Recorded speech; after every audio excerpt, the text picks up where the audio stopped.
Today, I want to talk about tax loss selling or selling a capital gain. We're moving your portfolio from Investia to Kinstead, and in order to switch that portfolio in non-registered accounts only. So if you only have an RSP and a TFSA and a LIRA, just ignore this video. But if you have a non-registered or corporate investment account, when you sell an investment, either at a gain or a loss, you realize a capital gain or capital loss in that tax year. It means there's tax to pay. I won't get into how much tax because every situation is different, but it's not as bad as you think. It's actually the best tax that you can pay. It's the lowest percentage, has the smallest factor.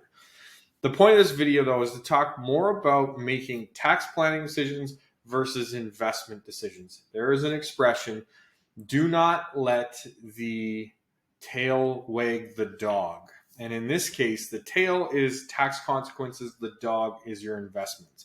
The investments are the most important part.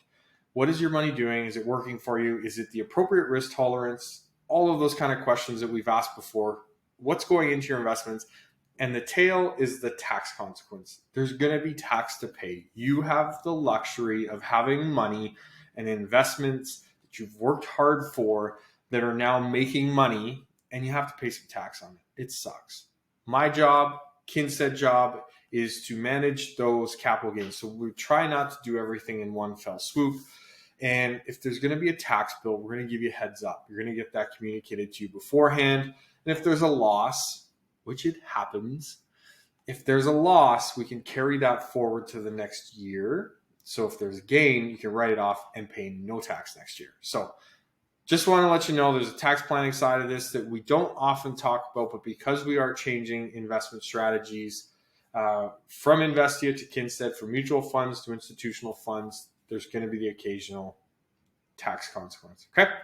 If you're RSP, TFSA, RESP, LIRA, those registered accounts, they're protected from taxes until you take money out in most cases. So don't worry about it. If you have questions, if you're worried about your situation, please just reach out. We'll talk you through it and give you some actual numbers. Sound good? Thank you.